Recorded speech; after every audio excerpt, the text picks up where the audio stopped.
So RTC సమ్మె సందర్భంగా నర్సంపేట డిపోకు సంబంధించినటువంటి శంకర్ గౌడ్ నిన్న దాదాపు అర్ధరాత్రి 2 గంటల ప్రాంతంలో మృతి చెందడం జరిగింది. నిన్న సో ఆర్టీసీ సమ్మెలో భాగంగా పలు డిమాండ్లు పెట్టడం జరిగింది. సో దానిలో ప్రథమంగా ఆర్టీసీని ప్రభుత్వాలలో విలీనం చేయాలన్నటువంటి ఒక డిమాండు. అది ఎందుకు అంటే గత కేసీఆర్ ప్రభుత్వం ఆల్రెడీ విలీన ప్రక్రియ పూర్తి చేయడం జరిగింది. దానికి సంబంధించినటువంటి ప్రాసెస్ అంతా కంప్లీట్ చేసిన తర్వాత ఫైనల్ ప్రాసెస్ ఉండడం జరిగింది. దాన్నే పూర్తి చేయమని చెప్పేసి కాంగ్రెస్ ప్రభుత్వాన్ని కోరుతా ఉన్నారు గత 2.5 సంవత్సరాలుగా. అదేవిధంగా కాంగ్రెస్ పార్టీ మేనిఫెస్టోలో కూడా చాలా స్పష్టంగా చెప్పడం జరిగింది, మేము అధికారంలోకి వచ్చిన వెంటనే ఆర్టీసీని ప్రభుత్వంలో విలీనం చేసి ఈరోజు ఆర్టీసీ కార్మికుల యొక్క జీతాలను పెంచుతామని చెప్పేసి కూడా చాలా స్పష్టంగా చెప్పడం జరిగింది. అయితే ఇందులో భాగంగా 2.5 సంవత్సరాలుగా ఈ యొక్క వేచి చూస్తున్నటువంటి ఆర్టీసీ కార్మికులు మొన్న సమ్మెకు దిగడం జరిగింది. సమ్మెలో భాగంగా రకరకాల ధర్నాలు నిరసనలు తెలియజేస్తున్న క్రమంలో నర్సంపేట డిపోకు సంబంధించినటువంటి శంకర్ గౌడ్ అనేటువంటి ఒక బహుజన బిడ్డ ఒంటి మీద పెట్రోల్ పోసుకొని ఆత్మహత్య యత్నానికి పాల్పడడం జరిగింది. సో దాదాపు 80% కాలినటువంటి శరీరంతో ఎంజిఎం ఆసుపత్రిలో చికిత్స పొందుతూ కొంత అపస్మారక స్థితిలో ఉన్నటువంటి ఆ శంకర్ గౌడ్ని అపోలో డిఆర్డిఓ హాస్పిటల్ దగ్గరికి తీసుకురావడం జరిగింది. సో ఆ క్రమంలోనే చనిపోయినట్టుగా వార్తలు రావడం, సో దాని తర్వాత పొన్నం ప్రభాకర్ వెళ్ళి లేదు ట్రీట్మెంట్ జరుగుతూ ఉంది, అపోహలు నమ్మవద్దని చెప్పేసి చెప్పడంతో ఉద్రిక్తమైన పరిస్థితులు నెలకొన్నటువంటి తరుణంలో సో మొత్తానికైతే అర్ధరాత్రి 2 గంటల తర్వాత శంకర్ గౌడ్ మృతి చెందిన విషయాన్ని అఫీషియల్గా బయటికి అనౌన్స్ చేయడం జరిగింది. సో ఇక్కడ పరిస్థితి ఏంటంటే, బలిదానాలు వద్దు, బరిగీసి కొట్లాడదాం, పోరాడితే పోయేదేమీ లేదు బానిస సంఖ్యలు తప్ప, పోరాడితే పోయేదేమీ లేదు బానిస సంఖ్యలు తప్ప.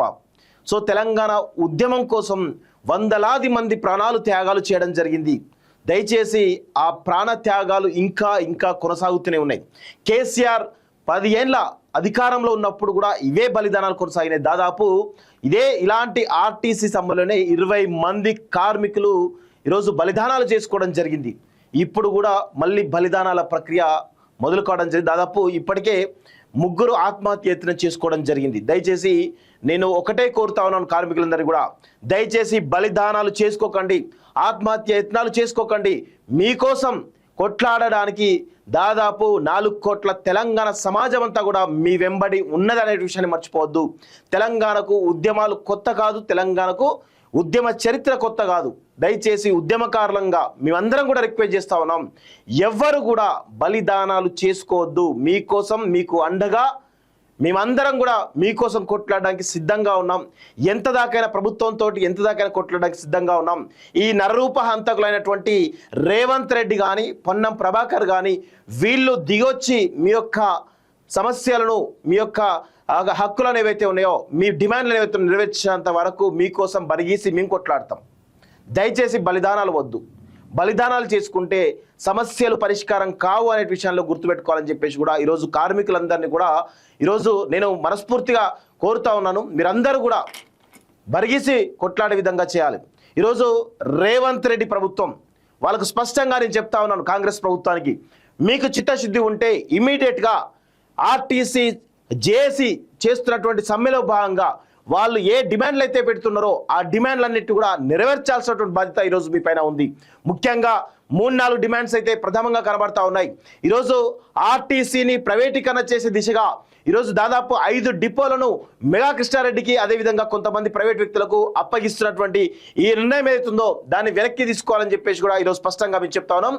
ఏవైతే మీరు ఎలక్ట్రిక్ వెహికల్స్ హైదరాబాద్లో వాడాలని అనుకుంటారో అవన్నీ కూడా ఆర్టీసీలో భాగంగానే నడపాలి తప్ప ప్రైవేట్ వ్యక్తులకు ఇవ్వద్దు అని చెప్పేసి కూడా చాలా స్పష్టంగా మేము కోరుతా ఉన్నాం.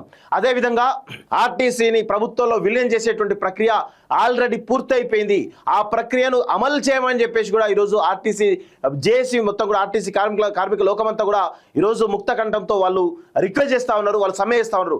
అది కూడా నెరవేర్చాలని చెప్పేసి చెప్తా ఉన్నాం. అదేవిధంగా పేరు యూజర్ లాంటి విషయాలు కావచ్చు, లేకపోతే పని గంటల విషయంలో కావచ్చు, రకరకాల విషయంలో ఈరోజు వాళ్ళు పెడుతున్నటువంటి డిమాండ్స్లో ఏవైతే అమలుకు సాధ్యమే డిమాండ్స్ ఏవైతే ఉన్నాయో అవి ఇమీడియట్గా మీరు ఆ ప్రక్రియలు కంప్లీట్ చేయమని చెప్పేసి కూడా ఈరోజు స్పష్టంగా కోరుతున్నాం. మీరు మేనిఫెస్టోలో పెట్టడం జరిగింది క్లియర్గా, మేనిఫెస్టోలో చాలా క్లియర్గా మీరు పెట్టినటువంటి ఈ యొక్క అంశాలు ఎత్తున్నాయో వాటిని ఇమీడియట్గా నెరవేర్చాలి. లేకపోతే ఈరోజు ఇది ఒక ఆర్టీసీ సంబంధించినటువంటి సమ్మె కాదు, తెలంగాణ మొత్తం కూడా ఆర్టీసీ కార్మికుల పక్షాన ఉండి ఈరోజు సమాజం అంతా కూడా వాళ్లకు మద్దతుగా పలుకుతా ఉన్నది. దయచేసి ఈ యొక్క ఆర్టీసీ సమ్మెలో వీళ్ళు పెడుతున్న డిమాండ్స్ అన్నిటిగా నెరవేర్చే విధంగా ఇమీడియట్గా చర్చలు చేయాలి. చర్చలు చేసి ప్రస్తుతం ఇమీడియట్గా సాధ్యమయ్యేటువంటి ఏవైతే డిమాండ్లు నెరవేర్చాలి, మిగతా డిమాండ్లు ఏవైతున్నాయో వాటికి తగినటువంటి హామీ ఇవ్వాలి, కాలపరిమితితో కూడిన హామీ ఇవ్వాలని చెప్పేసి కూడా ఈరోజు మేము ఆర్టీసీ కార్మికుల పక్షాన మేము ప్రభుత్వాన్ని డిమాండ్ చేస్తూ ఉన్నాం. మీరు దయచేసి ఆర్టీసీ కార్మిక లోకమంతా కూడా మీరెవరు కూడా ఈరోజు మానసికమైనటువంటి స్థైర్యాన్ని కోల్పోవద్దు. దయచేసి మేమందరం కూడా మీ వెంట మీ పక్షాన ఉన్నామని చెప్పేసి కూడా ఈరోజు మేము కోరుతా ఉన్నాం. మీరెవ్వరు కూడా దయచేసి ఎవరు కూడా సహనం కోల్పోవద్దు. ఉద్యమాలు చేద్దాం, ఒక రోజు కాకపోతే 2 రోజులు కాకపోతే నెల రోజులు చేద్దాం, కానీ వెనకడుగు వేయొద్దు, భయపడద్దు, మానసిక స్థైర్యాన్ని కోల్పోవద్దు, ఆత్మహత్యలకు పాల్పడవద్దు అని చెప్పేసి కూడా ఈరోజు స్పష్టంగా మేము చెప్తా ఉన్నాం. రేవంత్ రెడ్డి కానీ పొన్నం ప్రభాకర్ కానీ మీరిద్దరూ ఈరోజు శంకర్ గౌడ్ యొక్క మరణానికి కారణం మీరిద్దరు, నరరూప హంతకులు మీరు. ఈరోజు సమ్మె చేస్తామని చెప్పేసి దాదాపు 1-2 నెలల క్రితం నుంచి కూడా ఆర్టీసీ జేఏసీ చాలా స్పష్టంగా చెప్తా ఉంటే చర్చలకు పిలవకుండా చర్చలకు పిలిచి అవమానించినటువంటి విషయంలో ఈరోజు వాళ్ళందరూ కూడా సమ్మెకు పోవడం జరిగింది. ఇమీడియట్గా మీరందరూ కూడా సమ్మెలకు పిలవండి. సమ్మె జరుగుతుందో ఆర్టీసీ జేఏసీని చర్చలకు పిలవండి, వాళ్ళతో చర్చలు చేయండి. ఏవైతే డిమాండ్లు ఇమీడియట్గా పరిష్కరించాలి, లేకపోతే తెలంగాణ సమాజం అంతా కూడా ఈరోజు ఈ కాంగ్రెస్ ప్రభుత్వం పైన తిరగబడుతున్న విషయాలు కూడా గుర్తుపెట్టుకోవాలని చెప్పేసి కూడా ఈరోజు స్పష్టంగా నేను చెప్తా ఉన్నాను. దయచేసి ఎవ్వరు కూడా మీ అందరికి కూడా నేను రిక్వెస్ట్ చేస్తా ఉన్నాను, ఎవ్వరు కూడా ఆత్మహత్యలు పాల్పడవద్దు, ఎవరు కూడా మానసిక స్థైర్యాన్ని కోల్పోవద్దు. మా అంటే 10 రోజులు 15 రోజులు నెల రోజులు సమ్మె చేద్దాం, ఇంకా దీర్ఘకాలిక సమ్మె చేద్దాం, కానీ దయచేసి మీరెవరు కూడా ఉండద్దు. ఇంకా తెలంగాణ సమాజానికి కూడా నేను ఒక్కటే రిక్వెస్ట్ చేస్తా ఉన్నాను.